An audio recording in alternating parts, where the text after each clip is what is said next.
Hi, last time GRT gold scheme பற்றி video போட்டிருந்தேன். அது எனக்கு பெனிஃபிட்டாக தெரிஞ்சதுனால தான் போட்டிருந்தேன். ஒரு 2 இயர்ஸாக தான் இந்த மாதிரி ஸ்கீம் போட்டுட்ருக்கேன். அதுக்கு முன்னாடியே கோல்டு வாங்கியிருக்கேன் இல்லையா, அப்போல்லாம் மினிமமே 15% வரைக்கும் வந்து நான் வேஸ்டேஜ் கொடுத்து தான் வாங்கியிருக்கேன். அது இல்லாமல் எக்ஸ்ட்ரா ஜிஎஸ்டியும் 3% நான் பே பண்ணி தான் வாங்கியிருக்கேன்.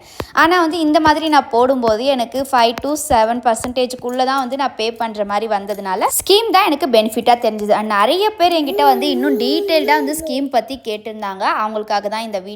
ஸோ ஸ்கீமில் நியூவாக வந்து என்னெல்லாம் வந்து அவங்க கிஃப்ட்ஸ் ஆட் பண்ணியிருக்காங்க அப்படின்னு சொல்லிட்டு இந்த வீடியோவில் பார்த்துடலாம். ஸோ இதில் வந்து 1000 ரூபீலேருந்தே ஸ்கீம் ஸ்டார்ட் ஆகுது.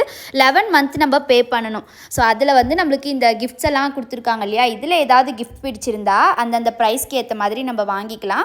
அப்படி நமக்கு கிஃப்ட் பிடிக்கல, நம்ம சில்வர் ஐட்டம்ஸ் வாங்கிக்கணும் அப்படின்னு நினச்சிங்கன்னா இப்போ நீங்கள் கட்டுற அமௌண்ட்லேருந்து 10%க்கு வந்து நம்ம சில்வர் வந்து ஐட்டம்ஸ் நம்ம கிளைம் பண்ணிக்கலாம். இப்போ நீங்கள் 10,000க்கு போடுறீங்கன்னா அதில் 1000 ரூபீஸ்க்கு சில்வர் ஐட்டம்ஸ் வாங்கிக்கலாம். இதெல்லாம் ஜஸ்ட் காம்ப்ளிமெண்ட்ரி தான். நம்ம ஃபர்ஸ்ட் டைம் ஸ்கீம் பே பண்ண போகும்போது கிஃப்ட்ஸும் வாங்கிட்டு வந்துடலாம். எவ்ரி மந்த் நம்ம ஷாப்புக்கு போயிட்டு தான் பணம் கட்டணும்னு அவசியம் இல்லை. அவங்களுடைய ஆன்லைன்லேயே நம்ம வந்து பே பண்ணிட்டு வரலாம். அண்ட் 11th மந்த் நம்ம கிளைம் பண்ண போகும்போது மட்டும் அந்த கார்டோட போயிட்டு நம்ம கிளைம் பண்ணிக்கலாம். அண்ட் இது வந்து தீபாவளி டைமில் நம்மளுக்கு டேர்ம் வந்து முடிஞ்சிச்சுன்னா அப்போயுமே நமக்கு வந்து சில்வர் பெனிஃபிட்ஸ் இருக்குது. ஸ்கீமில் போனாலும் சரி, டைரெக்டாக போனாலுமே சரி, கோல்டு வாங்கும்போது எவ்வளோ கிராம் கோல்டு வாங்குறோம்னா அவ்வளோ கிராமுக்கு வந்து சில்வர் ஃப்ரீன்னு சொல்லிட்டு எப்போவுமே ஜிஆர்டியில் ஆஃபர் போடுவாங்க. ஜுவல் வாங்கணும்னு பிளான் பண்ணுறவங்க கொஞ்சம் முன்னாடியே பிளான் பண்ணி இது போல் ஸ்கீம் மூலமாக போனீங்கன்னா உங்களுக்கு நல்ல பெனிஃபிட்ஸ் கிடைக்கும்.